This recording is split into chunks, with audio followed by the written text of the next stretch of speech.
two fighters from completely different leagues. Batman is peak human intelligence with unlimited money and the best tech on Earth. Thor is a literal god with thousands of years of combat experience and a magic hammer that controls lightning and storms.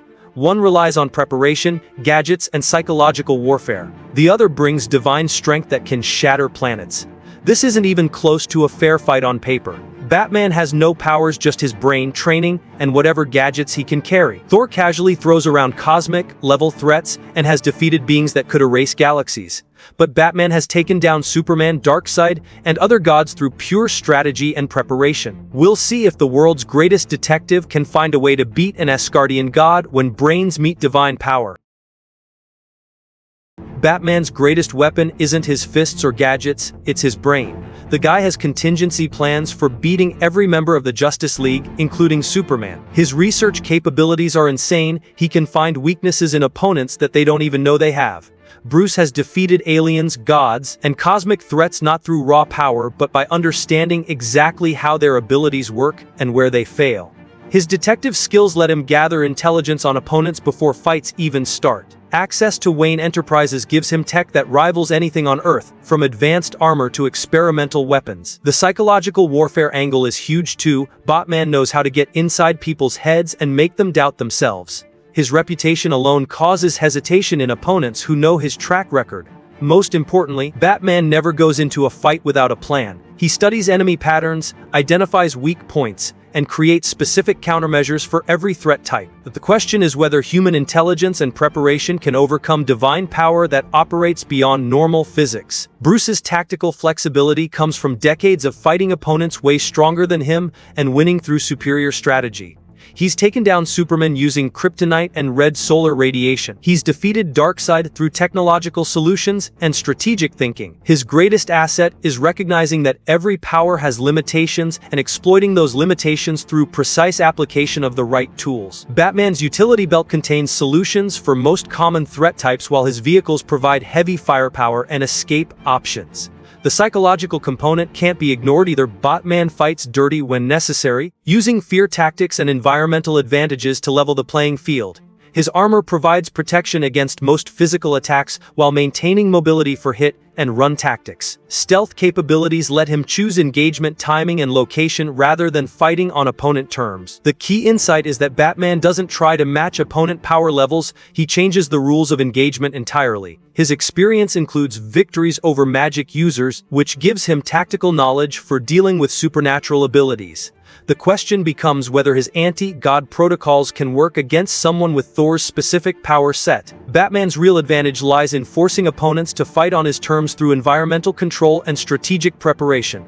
His gadgets include electromagnetic pulse devices, sonic weapons, and chemical compounds designed to exploit specific vulnerabilities. The grappling gun provides three-dimensional mobility that changes how fights work in urban environments. Smoke grenades and flash bangs create confusion, while his cowl systems maintain clear vision through various filtering options. His vehicles can deploy heavy weapons and provide tactical support during extended engagements. The Batcave serves as command center with real-time intelligence gathering and analysis capabilities. Most importantly, Batman's willingness to use any tactic necessary gives him options that honor-bound opponents might not expect. He'll target emotional weak points, use hostages, or create scenarios where opponents must choose between victory and protecting innocence. His greatest tactical strength is making opponents react to his moves rather than implementing their own strategies. The critical factor is whether technological solutions and psychological manipulation can create sufficient openings against divine abilities that might not follow normal rules. Thor isn't just strong, he's cosmically strong. This guy can crack planets with his bare hands and survive being thrown through stars.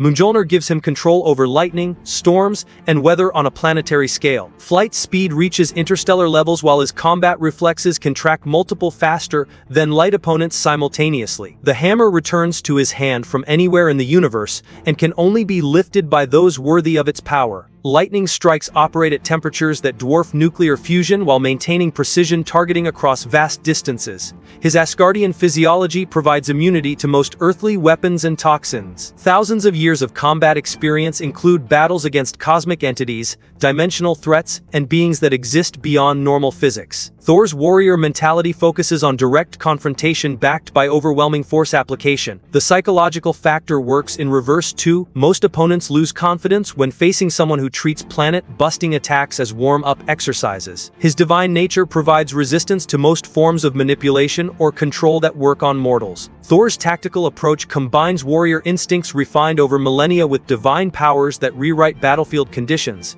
He doesn't need complex strategies when he can generate hurricane, force winds, redirect lightning strikes, and create seismic disturbances through hammer impacts. Flight capability provides superior positioning while Mjolnir's versatility covers both ranged and melee combat needs. His weather control extends to creating storms that persist independently while he focuses on direct combat. The worthiness enchantment means disarming him is nearly impossible. Mjolnir will return regardless of distance or obstacles. Combat psychology shows calculated aggression that escalates based on threat assessment rather than defaulting to maximum destruction. Thor's greatest tactical asset is power scaling that adapts to opponent capabilities while maintaining significant force advantage. His experience fighting magic users and technological opponents provides tactical knowledge for countering both approaches. Environmental awareness includes using storm effects for concealment while maintaining offensive pressure through lightning attacks. The question is whether divine combat instincts can identify and counter human tactical innovations designed specifically to exploit godly overconfidence. When Thor gets serious, the battlefield becomes a natural disaster. Lightning strikes can be sustained continuously while varying from stunning effects to vaporization levels. Weather manipulation creates environmental hazards including tornadoes, hailstorms, and atmospheric pressure changes that affect equipment function. Mjolnir's impacts generate seismic waves that destabilize buildings and create terrain changes that limit opponent mobility. His flight speed can create sonic booms that disorient enemies while maintaining precise control for combat maneuvers. The electromagnetic component of his powers interferes with most electronic systems while magnetic effects can manipulate metal objects across wide areas. Thor's divine durability lets him ignore most attacks while maintaining full offensive capability. His warrior's pride becomes both strength and potential weakness. Honor codes limit some tactical options while providing psychological predictability that clever opponents might exploit. The godly nature of his powers means they operate partially outside normal physics, making them difficult to counter through conventional means. Most importantly, Thor's power source connects to fundamental forces rather than technology or training, making it nearly impossible to disable through sabotage. The critical question is whether overwhelming divine power can be misdirected or manipulated through clever tactics that exploit the gap between godly abilities and mortal cunning. Batman opens with maximum stealth and information gathering, while Thor arrives with typical divine confidence and direct approach tactics. Bruce's first priority involves analyzing Thor's power displays while remaining undetected to gather intelligence on reaction speeds and attack patterns. His initial assessment confirms that direct confrontation would be suicide. Thor's casual lightning strikes vaporize concrete, and his hammer impacts create small earthquakes. Batman deploys electromagnetic pulse devices designed to test whether Mjolnir's enchantments can be disrupted through technological interference. The worthiness magic proves immune to electronic warfare, while Thor's senses detect Batman's presence despite stealth precautions. Thor's opening lightning strike forces immediate evasion while demonstrating that his attacks operate faster than human reflexes can reliably dodge. Batman responds with smoke deployment and urban terrain utilization to break line of sight, while Thor's flight capability maintains superior positioning. The first exchange establishes that Batman cannot tank any direct hits, while Thor's powers work exactly as advertised with no apparent technological counters. Bruce's tactical analysis reveals that conventional anti-god protocols designed for Superman won't work against magic-based divine abilities. Batman escalates to psychological warfare and environmental manipulation, while Thor responds with with increased attack intensity and weather control. Bruce's research into Asgardian culture reveals potential pressure points around Thor's sense of honor and protection of innocence. His greatest tactical success comes from recognizing that Thor's warrior mentality creates predictable response patterns that can be exploited through misdirection. Sonic weapons designed to disorient prove ineffective against Asgardian physiology, while chemical attacks get neutralized by divine immunity. Batman's hit-and-run tactics using grappling gun mobility force Thor to constantly reposition while preventing sustained assault sequences. Thor adapts by using area effect lightning and storm generation that make precise positioning irrelevant. His weather control creates atmospheric conditions that ground Batman's aerial mobility while maintaining his own flight advantage. The electromagnetic interference from continuous lightning strikes disables most of Batman's electronic equipment.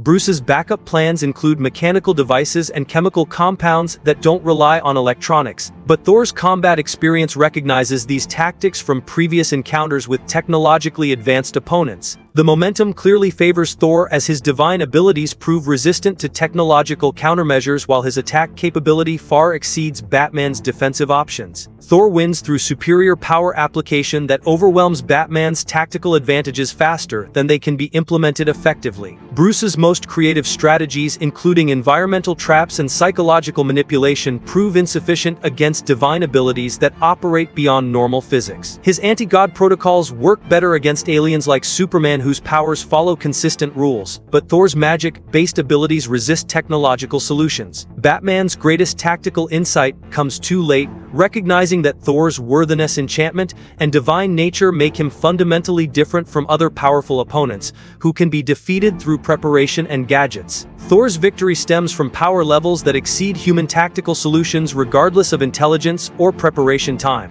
His divine durability negates damage from conventional weapons, while his attack capability operates on scales that make evasion temporarily successful, but ultimately futile. Batman's defeat results from encountering an opponent whose abilities transcend the technological and psychological tools that work against other superhuman threats. Thor demonstrates that sufficient divine power can overcome human intelligence when that power operates through magic rather than physics. The worthiness factor proves decisive. No amount of planning can overcome magical enchantments that determine weapon access based on moral character rather than tactical capability. What's your take on whether unlimited prep time could have changed this outcome for Batman?